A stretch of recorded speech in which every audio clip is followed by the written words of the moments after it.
네, 맡기면 이슈 전략인데요. 오늘의 주인공 좀 얘기해 주세요. 오늘의 주인공. 자, 누굽니까? 교수님이시죠? 네. 교수님입니다. 딱 봐도 이제 침착하게 차분차분 잘 설명해 주시는. 그러니까요. 시장의 이슈가 이제 무엇이 있을까? 네. 그러니까 이슈에 대한 쪽을 쏙쏙 수립해보는 송대상 교수님 모시겠습니다. 네, 송 교수님 안녕하세요. 안녕하십니까? 안녕하십니까? 일단 머리 스타일만 보더라도 우리 네. 저컬이랑 달라. 뭔가 교수님 스타일이 머리 스타일이 나오잖아 지금. 2대8 딱 갈라서. 높아. 높죠. 네. 네, 오늘 교수님 어떤 얘기 해주실 거예요? 네, 오늘은 지난주에 이슈 먼저 좀 잠깐 확인을 해보고 지나가 보도록 하겠는데, 네. 두 눈으로 지금은 보고 있지만, 네. 혹시 공연장 가면 두 눈으로 보십니까? 아니면은 카메라로 또 녹화나 이런 걸 하십니까? 카메라 녹화 못하게 하는 데들 많죠.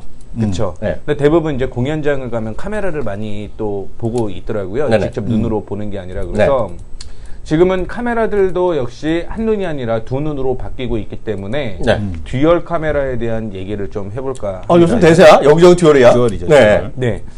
애플이 사실은 좀 인수를 했죠. 네. 린엑스라는 그 회사를 인수를 하게 되면서 거기 듀얼 카메라가 향후에 차세대 스마트폰에 채용이 될 것이다라는 얘기가 계속적으로 좀 나오고 있습니다. 사실 그 스마트폰 하드웨어를 좀 확인해 보시게 되면 네. 대부분이 이제 뭐 거의 다 스펙이 완벽하다라는 얘기가 나오고 있죠. 그런 만큼 향후에는 스마트폰이 어떤 식으로 이제 차별화가 될 것인가라는 부분을 확인해 봤을 때 네. 앞으로는 디스플레이, 그 다음에 카메라밖에 없다라는 얘기가 계속적으로 좀 나오고 있습니다. 네. 그래서 이제 LG전자가 하반기에 출시를 할 것으로 예측이 되고 있고요. 네네. 삼성전자와 애플이 내년에 이제 뭐 주요 전략으로서 내놓을 것이다라는 얘기가 나오고 있는 만큼 네. 기대감이 좀 많이 커지고 있는 상황이고요. 네. 현재도 역시 디지털 카메라 시장을 스마트폰 카메라가 시장을 잠식하고 있을 만큼 카메라에 대한 기대감은 더 커질 것으로 보이고 있고 네.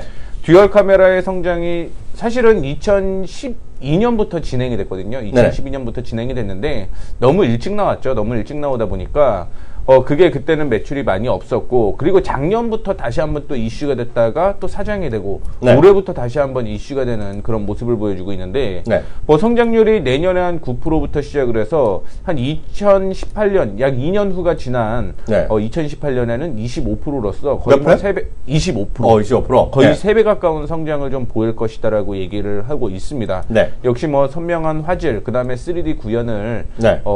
할 수 있다라는 장점이 있는데, 아마 들어보셨을 거예요. 최근에 스마트폰이 나오면서 카툭티라고. 뭐? 카툭티. 카툭티. 네. 카툭티는 들어봤어도 카툭티는 카툭티가 뭐야? 카메라가 툭 튀어나왔다. 네. 이걸 카툭티라고 하는데, 네. 그 이유는 이제 사양이 너무 좋아진다라는 거죠. 그렇죠. 너무 좋아지다 보니까, 네. 그전에는 조금 많이 안 튀어나와도 됐는데, 네. 작년부터 1600만 화소까지 나오게 되면서 어쩔 그러니까요. 수 없이, 네. 커질 수밖에 없는, 튀어 나올 수밖에 없는 그런 구조였는데요. 네. 지금 같은 경우는 이 화소를 지금 뭐 좀 줄일 수도 있습니다. 그러니까 즉, 예를 들어서 1600만 화소를 하나 놓는 것보다는 800만 화소 두 개를 놓는 게 1600만 화소보다 고화질이라는 거죠. 네.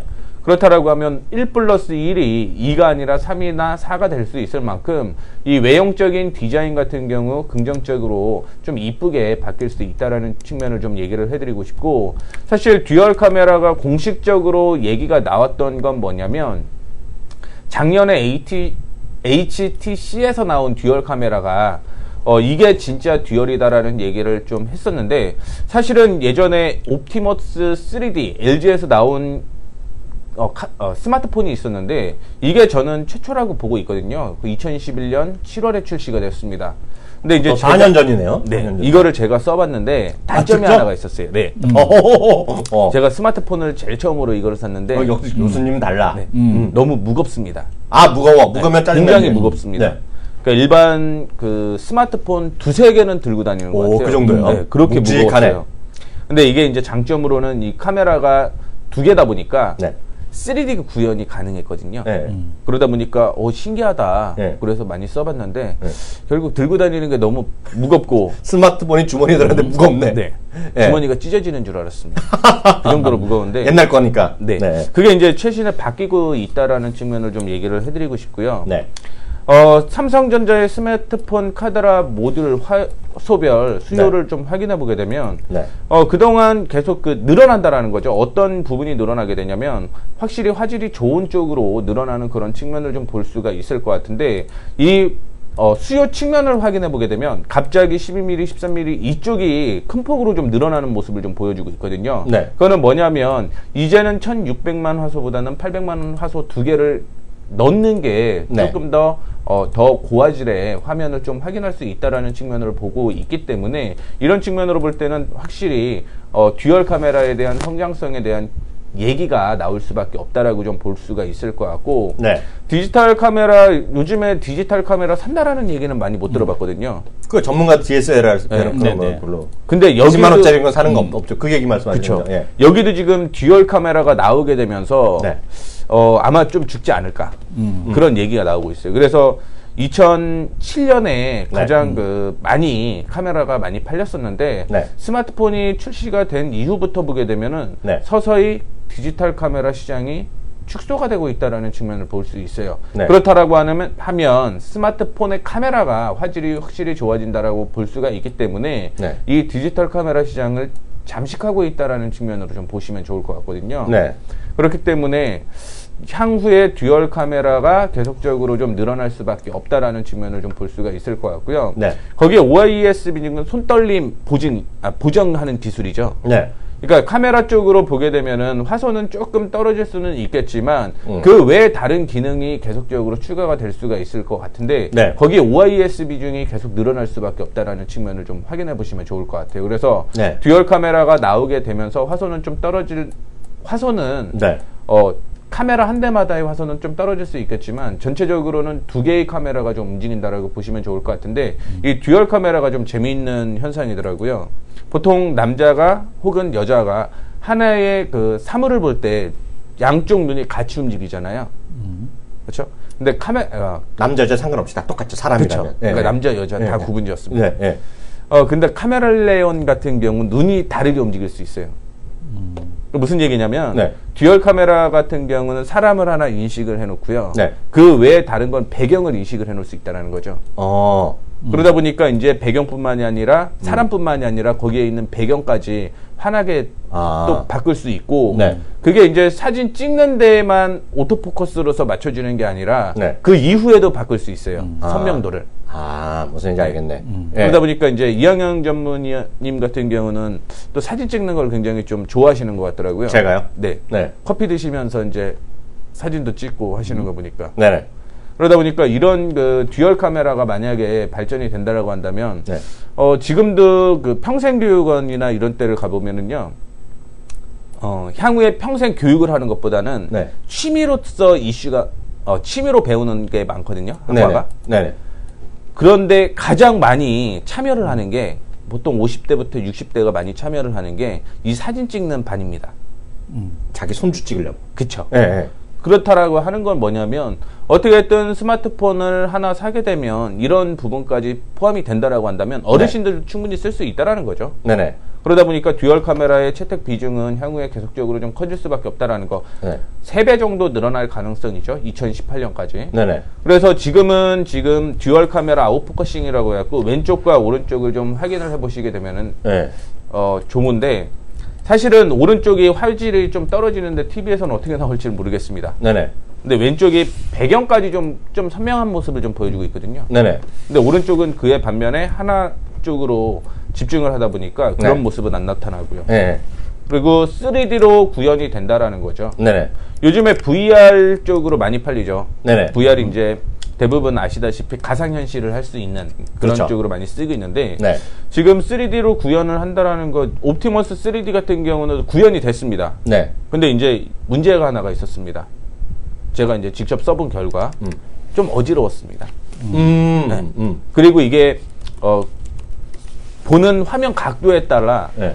3D가 될 때가 있고 안 될 때가 있거든요. 아, 그럴 수 있겠네. 네. 예. 근데 이제 이게 3D로 완벽하게 좀 구현이 된다라고 한다면 네. 이슈가 되고 VR이라든가 이 스마트폰이 3D로서 클 수 있는 거는 네. 뭐 가장 첫 번째는 게임이지 않을까라는 네. 생각을 갖고 있거든요. 네.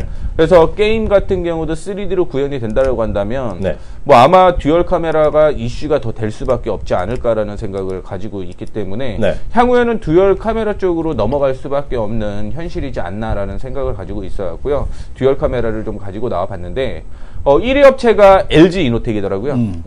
그리고 삼성 전기 같은 경우는 지금 뭐 만들고 있다라는 얘기를 하고 있는데 LG 이노텍 같은 경우는 아까 말씀을 드렸듯이 LG 옵티머스 3D 네. 2011년에 먼저 나왔거든요. 그렇기 때문에 경험이 있다는 거지. 네, 충분히 뭐 지금도 만들 수 있다라는 측면으로 좀 볼 수가 있을 것 같고 네. 그래서 1위와 2위가 다 한국 건데 네.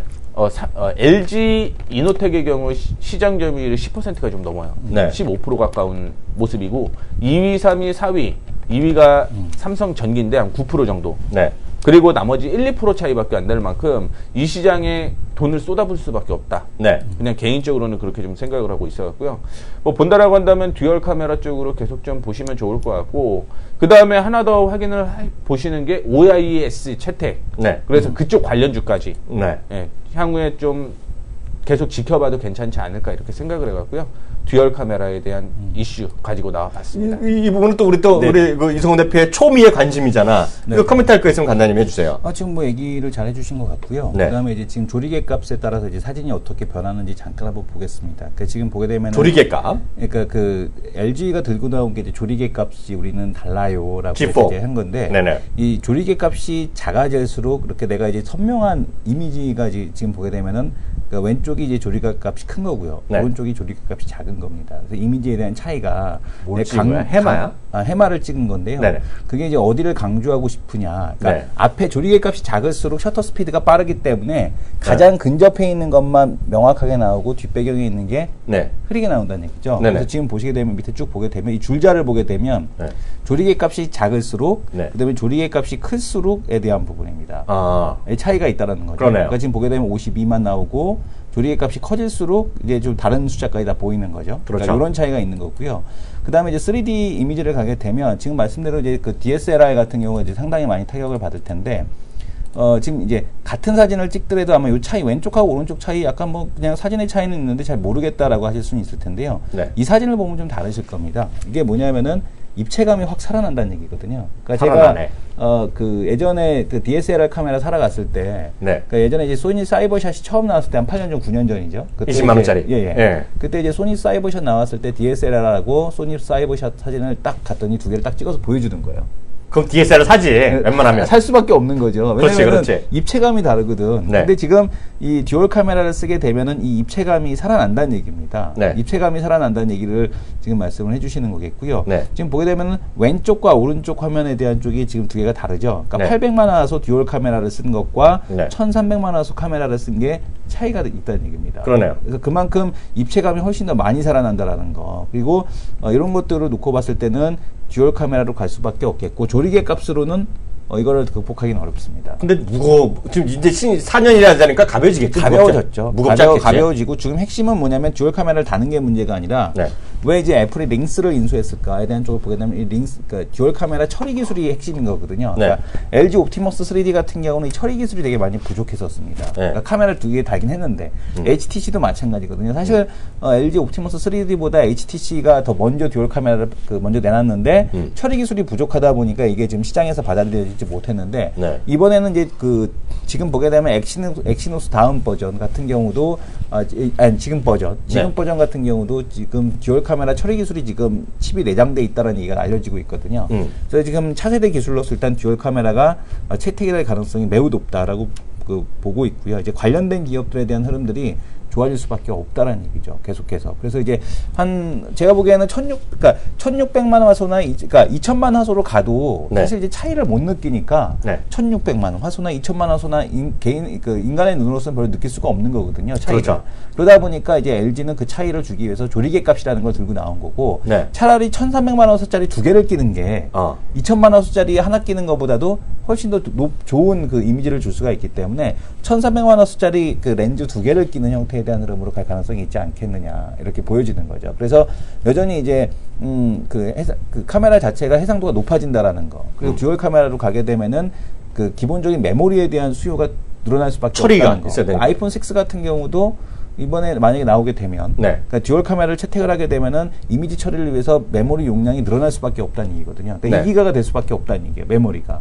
그러니까 이거를 또 보셔야 될 것 같고, 그리고 또 지금 보게 되면은 카메라를 테스트하는 장비, 그동안에 800만 화소짜리 테스트 장비랑 1000만 화소가 넘어가는 테스트 장비 또 다릅니다. 그러니까 네. 테스트 장비에 대한 수요가 증가할 수밖에 없다는 얘기겠고요. 기본적으로 카메라 개수가 늘어나니까. 그래서 그게 하이비전이야? 네, 그게 하이비전 왜 떨어졌어 근데?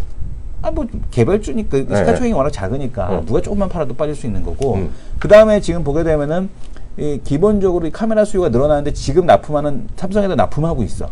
근데 그 물량이 이제 더블로 증가할 수 있다는 얘기죠. 그렇죠. 그러니까 카메라를 봤는데 네. 각각 모델별로 다른, 그러니까 뭐냐면은 한 카메라에서 내가 왼쪽은 뭐 다른 거 받고 오른쪽은 다른 거 받고 할 필요는 없잖아요. 똑같은 제품을 받을 거 아니에요. 그러니까요. 그러니까 일단 기본 물량 자체가 늘어난다라고 보셔야 될 것 같아서 네. 스마트폰 자체가 이제 그 우리가 지난번 같은 경우는 파동에도 뭐였냐면은 이 메탈 프레임에 대한 쪽을 갖고 올라왔잖아요. 그렇죠. 메탈 관련주들이 시세를 그 스마트폰 관련주 중에서 가장 좋은 모습을 보여줬듯이 네. 이 지금 스마트폰에서 그러니까 뭐냐면은 플래그십 폰에 대한 기준이 되는 건 이번 듀얼 카메라다. 네. 그러면 이제 카메라 관련주 부품주들에 대한 흐름들이 상당히 네. 많이 좋아질 가능성이 있다. 이런 쪽으로 좀 보셔야겠죠. 다음 주 주제 듣기 전에 네. 종목 하나 잠깐 우리 보셔야 되는데요. 계속 저는 방송도 여기서 말씀드리지만 매매하시는 분은 많지 않은 주식인 건 제가 잘 알아요. 이 주식을요. 비싸고 이게 인기 있는 건 아니에요. 어렵지만 이걸 보셔야 된다 그랬잖아요. 논란이 워낙 많은 거. 롯데캐머리 드디어 30만 원 찍었네요. 롯데케미칼. 네, 오늘 4% 올라가는데요. 이거는 지금 시장에서 유일하게 살아있는 시총 상위 주식이에요. 아까 이거 사실 전문이 누구냐면 앞끝 잠시나왔던 신종용 센터이 딱 전문이거든. 예. 베스트셀러까지 했던 분이거든, 성규가. 네네. 그러니까 1세대지. 진짜로. 저보다 나이 귀를 쫑긋하고 들어봐야겠네요. 아까 잠깐 코멘트 하던데 네. 이게 중요한 거야. 그래서 이게 하여튼 둘 중에 하나 다치는 거거든 지금 이 판이요. 저는 좋게 봤는데 하도 그 아니라 그래서 저는 약간 꼬리 내리고 있는 건 전 중립 의견을 바꿨는데 하여튼 보고 계셔야 돼요. 이게 되면 시장도 사는 거예요. 왜냐면 형님이 있어야 되거든. 근데 큰 형님?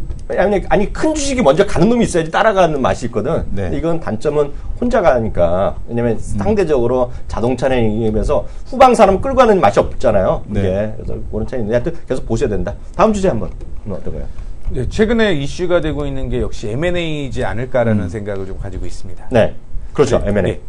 이 M&A 시장 규모가 굉장히 좀 커지더라고요. 네. 엄청 커지고 있는데, 이게 시장이 2008년에 좀 많이 M&A 시장이 위축됐다가 네. 올해부터 다시 한번 M&A 시장이 부각이 되고 있다라고 좀 생각을 하고 있습니다. 그 이유는 이제 경제 성장률이 계속 축소가 되고 있거든요. 그러니까요. 그렇다라고 한다면은 새롭게 만들어가서 돈 투자를 하는 것보다는 네. 그냥 회사를 하나 통째로 인수를 해서 거기에서 매출을 발생시키겠다라는 얘기, 그리고 금리가 뭐 올라갈 가능성은 충분히 지금 여지가 충분히 있겠죠. 하지만 여전히 저금리라는 측면으로 보게 되면 이 M&A 시장이 네. 계속적으로 좀 확대가 될 수밖에 없지 않을까라는 생각을 가지고 있습니다. 네. 그리고 작년부터 2014년 M&A 활성화 방안이 나오고 있죠.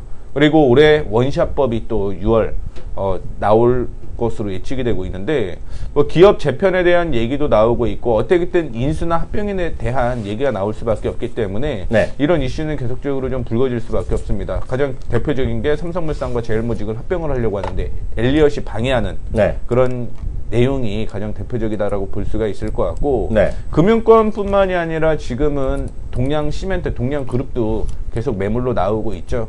근데 만약에 이런 기업들이 정말 부실해갖고 네네. 인수를 할 수 없을 정도라고 한다면 문제가 되겠지만 사실은 충분히 좋은 매물이거든요. 네. 다만 이제 모회사의 문제로 인해서 매물로 나왔을 뿐이지 네. 상당히 좀 좋은 매물일 수밖에 없다라는 거. 그리고 사모펀드와 스펙에 대한 얘기도 올해는 계속적으로 이슈가 나오고 있습니다. 그런 네. 만큼 지금 M&A 이슈는 계속 커질 수밖에 없다라고 생각을 하고 있는데, 자, 1월 달에 글로벌 M&A 규모입니다. 네. 2012년에 이제 문제가 좀 있었죠. 그리스로 인해서, 피그스에 대한 문제로 인해서 네. 뭐 확 축소가 되는 모습을 좀 보여주었지만요. 올해부터는 다시 글로벌 M&A 규모가 상대적으로 좀 커지는 그런 모습을 좀 보여주고 있고요. 네. 국내 쪽으로 보더라도 이게 3월 30일 기준으로 보게 되면은 금액도 역시 늘어나는 모습을 보여주고 있는데 건수가 좀 위축이 작년에는 됐습니다. 작년에는 됐는데 올해는 늘어날 것이다라는 네. 전망이 굉장히 좀 많습니다. 그래서 주요 스펙들이 최근의 흐름 확인해 보게 되면요. MBK 파트너스 많이 들어보셨을 거예요. 그렇죠? 네. 거기서 이제 뭐 금호거석이라든가 KT 렌탈 이쪽으로 계속 좀 관심을 가지고 있고 CNM 이쪽으로도 계속 눈길을 줬었거든요. 네. 그리고 뭐 KTBP 여기서도 뭐 KTB 사모펀드에 대해서도 역시 네. 뭐 중국 쪽으로 매각 작업을 계속적으로 좀 하고 있다라는 측면을 볼 수가 있을 것 같고 네. IMM 같은 경우는 GS 건설이 갖고 있는 파르나스 호텔로 알고 있거든요. 그거에 네. 대해서 또 관심을 갖고 있고 한행컴퍼니 보고펀드 지금 다양한 사모펀드가 국내 쪽으로 들어오게 되면서 네네. M&A 시장을 활성화 좀 시키고 있다라고 좀 보시면 좋을 것 같아요. 그래서 최근에 M&A에 대한 얘기가 계속적으로 나오고 있죠. 사실은 펜텍도 정리가 되는 게 아닌가라는 생각을 가지고 있었는데 네. 갑자기 또 인수를 하겠다라는 얘기가 나오고 있고요. 네. 그다음에 동양시멘트, 동양건설 뭐 이런 쪽도 동양건설이 시멘트가 대표적인 거겠죠. 그래서 그렇죠. 그 회사를 인수하겠다라고 얘기가 나오고 있는 게 뭐 여러 개가 있습니다만 대표적으로 두 곳 정도가 큰 이슈가 되고 있는 상황에서 M&A 활성화가 되게 되면 확실히 정부에서 혜택을 주겠다라는 얘기를 하는 거죠. 그렇죠. 그렇게 되면서 이제 금융전업그룹, 그러니까 간단하게 얘기하면은 이제 우리 투자증권을 NH투자증권에서 인수를 한 거 그런 그렇죠. 거라고 좀 생각을 하시면 좋을 것 같고요. 사모펀드의 확장은 계속적으로 좀 있을 수밖에 없다라는 측면을 좀 얘기를 해드리고 싶습니다. 거기에서 이제 중소기업까지 활성화가 되고 있는데 사실은 박근혜 정부가 오게 되면서 창조 경제라고 한 거는 제가 생각하기에는 코넥스 정도밖에 없다라고 생각을 하고 있거든요. 네. 근데 이제 코넥스에서 코스닥으로 넘어가는 과정이 굉장히 네. 좀 빠르다라는 측면을 좀 확인해 볼 수가 있을 것 같아요. 그래서 네. 예전 같은 경우는 코스닥으로 상장하기 위해서는 한 8년 정도, 평균 8년 네. 정도로 좀 확인을 하면 될 것 같은데 지금 코넥스에서 코스닥으로 넘어가는 게 되게 좀 빨라졌습니다. 뭐 6년 이내 뭐 이런 얘기가 좀 나오고 있을 만큼 네. 이 중소 중견기업을 5,000개까지 육성하겠다라고 얘기가 나오고 있습니다. 그렇다라고 한다면 스펙까지 엮이게 되면서 네. 활성화가 될 수밖에 없다라고 생각을 하고 있어요. 네. 근데 이제 독배냐 성배냐 이런 측면을 좀 확인해 보시게 되면 사실은 성배도 많았죠. 대표적인 게 SK 하이닉스. 그러니까요. 하이닉스가 SK로 넘어가게 되면서 확실히 성배 쪽인 흐름을 좀 볼 수가 있을 것 같은데 해외 쪽으로 보게 되면 독배들 굉장히 많았습니다. 그거는 무슨 얘기냐면 과연 싸게 사냐 비싸게 사냐 어떻게 보면 승자의 저주라는 얘기가 나올 수 있을 만큼 뭐 아무리 좋다라고 하더라도요 너무 비싼 자금을 들여갖고 산다라고 한다면 문제가 될 수밖에 없다라는 얘기를 좀 해드리고 싶고요. 계속적으로 좀 얘기를 해드리고 싶은 게 원샷법이에요. 아, 원샷법? 네. 관심 많죠. 원샷법에 대한 얘기가 나오게 되면서 사실은 지배 구조의 상위에 있는 회사들이 계속 이슈가 좀 될 수밖에 없는 그런 측면이 불거지고 있는데요. 사실은 여기에서도 이제 지배 구조에 대한 얘기가 나오게 되면서 비상장에 대한 인수 합병인 거죠. 결국은 그렇죠. 자회사를 합병을 하고 지배 구조를 또 나누고 네. 이런 부분이 될 수밖에 없기 때문에 전체 원칙법에 대한 예경도 계속 이슈가 되고 있고요. 해외 쪽에 투자를 하게 되면 활성화 방안을 또 계속적으로 내놓으려고 하고 있습니다. 그렇기 때문에 사실은 독배냐 성배냐 이런 측면으로 봤을 때 한 회사가 얼마나 비싸게 혹은 네. 싸게 사냐가 중요한 것 같은데 여기에서 수혜주는 하나가 있습니다. 뭐가 또 있어요? 제가 생각하는 건 증권주. 네. 어떻게든 뭐 비싸게 사든 싸게 사든 거래는 되니까. 네. 그거는 이제 중간에서는 어떻게 됐든 네. 증권사가 낄 수밖에 없으니까. 네. 그러니까 증권사를 조금 저는 주요 깊게 바라보고 있거든요. 그래서 이슈의 재해석이라고 얘기를 해드리고 있죠. M&A 독배인가 성배인가가 중요한 게 아니라 네. 그 틈에서 충분히 수익을 누릴 수 있는 업종에 대해서 좀 관심을 가져보는 게 좋지 않을까 이렇게 생각을 하고 있고 네. 사실 뭐 자료는 굉장히 좀 많이 준비해 왔습니다. 네. 많이 준비해 와 있는데 이거를 다 얘기는 해드릴 수가 없을 것 같아요. 그러니까요. 너무 많이 준비해 교수님 스타일이야. 네. 준비를 많이 해 너무. 네. 네. 그래서 이런 거는 제가 또 채널 K 네. 얘기를 해갖고 자료를 좀 올려놓을 수 있게끔 오유. 부탁을 네, 좀 강의 해드리려고. 자료까지. 네. 아, 참 강의는 언제예요? 강의는 다음 주부터 이제 학기가 시작을 하게 되는데 어디서 한다고? 청주? 네, 청주대학교 평생. 서울에서 청주까지 못 간다. 근데 이제 남양주, 네? 남양주 네. 남양주는 가깝잖아요. 2시간 걸리죠. 남양주에 있어요? 거기에서 이제 오세요. 거기서 오시는 분도 있다. 경상도에서 오시고. 깜짝 놀랐어요. 남양주에서 하신다는. 여름 학기 몇 주 동안 하는 거예요? 9주 하는데, 사실은 매매하는 방법들. 남양주에서 오시는 분은 진짜 잘해드려야 돼요. 그러니까. 진짜 잘해드리고 있습니다. 왜냐하면은 네. 내 친구가 남양주로 이사 가고 나서 야 네. 이제는 놀러 갈 때 되게 쉽겠다 그렇게 얘기를 했어요. 네. 웬걸 주말만 되면 차가 막혀갖고 나갈 수가 없대. 차를 보는 거, 차를 보고 사시는 거지. 그러니까 이게 둘러싸여 차로 둘러싸여 갖고 나갈 수도 없대. 그래갖고 네. 오히려 그 더 못 나간다고 남양주로 지하철 이사 없나? 가고 나서 지하철 그러니까 차 타고 강원도나 어디 놀러 가고 싶은데 차로 둘러싸여서 갈 수가 없더라고요. 충청이나 지하철도 잘 가기 때문에. 네, 그러니까 네. 남양주에서 오시는 분은 잘해주셔야 돼요. 잘해드리고 있습니다. 매매하는 방식도 다른 것 같아요. 제가 생각하는 예, 건. 예. 네. 단기 매매 해야 되는 거, 네. 중기 매매 해야 되는 거, 네. 뭐 좀 일반적인 장기로 주식에 대한 이런 그런 거. 그렇죠. 네. 그 매매하는 방식이라든가 네. 후광통이 계속 이슈가 될 수밖에 없다라고 보고 있거든요. 네. 그래서 후광통도 넣고 네. 그다음에 제가 얘기하는 것뿐만이 아니라 네. 사실은 저한테만 계속 얘기를 들으면은 하나의 관점으로서 다른 걸 못 보시죠. 그렇죠. 그래서 초청 강의도 좀 하고 그렇죠. 나도 네. 불러? 오셔야죠. 알죠? 네. 돈 안 주면 안 가는 거. 드려야죠. 우리 증인이야. 네, 여기 네. 1893분이 증인이야. 더는 채널 K 앱도 있어요. 채널 K 앱에서 음. 또 보시는 분들도 증인이 될 겁니다. 그렇죠. 하여튼 돈 안 주면 안 가. 청주까지 차비도 안 나와 잘못하면. 그죠? 네. 차비도 안 나와. 오늘 여기까지 하겠습니다. 다음 주에 또 뵙겠습니다. 감사합니다. 네, 감사합니다. 감사합니다.